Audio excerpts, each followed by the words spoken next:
आप पिछले कई दिनों से देख रहे हैं हमारे गुजरात के तमाम नेता और दिल्ली से हम जैसे कार्यकर्ता लगातार इस ऐतिहासिक अधिवेशन की तैयारी में जुटे।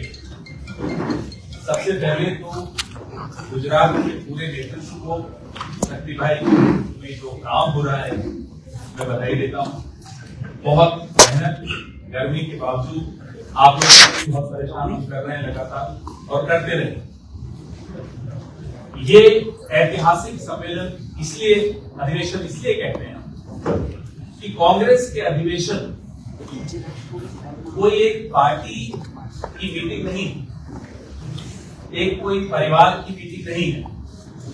ये समाज के अलग अलग वर्गों का समागम है, अलग अलग विचारों का समागम है, अलग अलग संघर्षों का समागम है।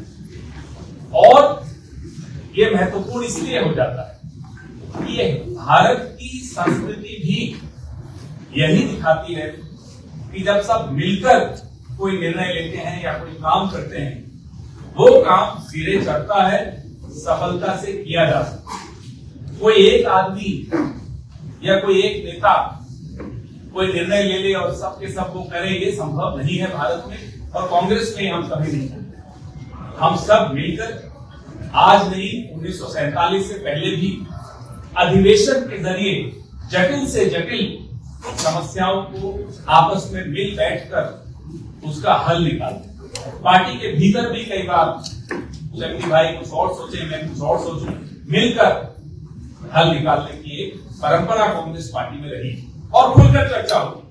कोई ऐसा नहीं है कि बंद कमरों में हम खुलकर बात नहीं करते, खुलकर बात करते। विरोध नहीं होता, अपना अपना विचार।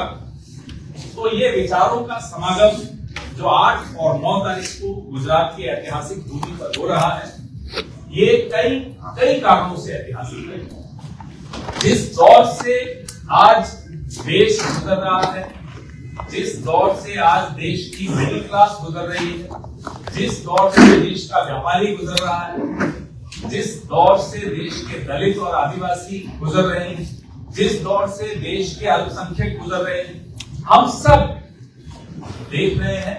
इतिहास सब कुछ दर्ज कर रहा है। इस दौर में एक जिम्मेदार राजनीतिक दल होने के नाते हमारी ये ड्यूटी है, हमारा ये कर्तव्य है, हमारा ये फर्ज है कि हम आगे आए और लोगों के मन में जो संशय, वो संशय दूर करने का काम हमेशा इस समागम जिसका नाम कांग्रेस पार्टी है, अखिल भारतीय कांग्रेस कमेटी है, उसने किया।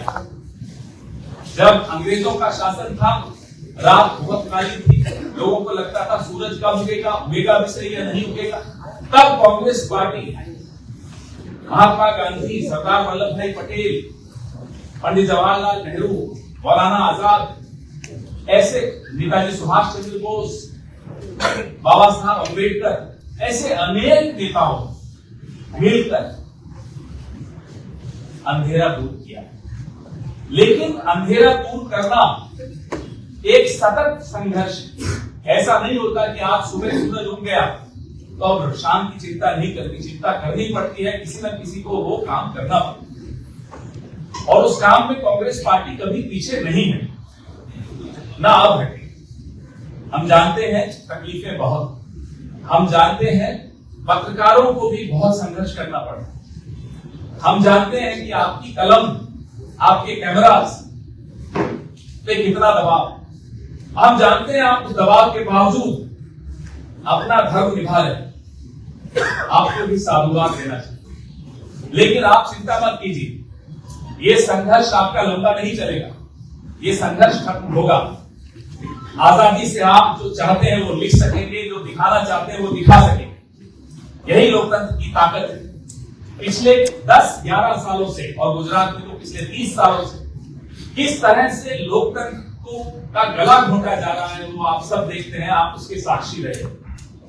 आपके भी मन में गुस्सा है, हम जानते हैं। इस गुस्से को चैनलाइज करने का काम कांग्रेस पार्टी, ये पॉलिटिकल पार्टी नहीं है, ये पॉलिटिकल पार्टी से कहीं ज्यादा है। ये समाज की आवाज है और समाज की आवाज को दबाने का बहुत कोशिश हुई। के खून में आजादी। आप कब तक बांध के रखोगे मीडिया को, आप कब तक बांध के रखोगे विपक्ष को?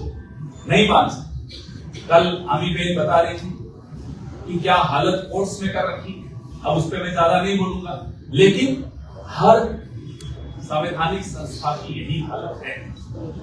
आप निश्चित रहिए, सूरज उगेगा, अंधेरा टूट जाएगा। कांग्रेस पार्टी के इस अधिवेशन के विषय में मेरे बड़े भाई शक्ति सिंह गोहिल जी ज्यादा बताएंगे, मेरे छोटे भाई अमित भाई चावड़ा बताएंगे। मैं ज्यादा न बोलूं, इसलिए मैं अपना माइक अब शक्ति भाई की तरफ कर रहा हूं।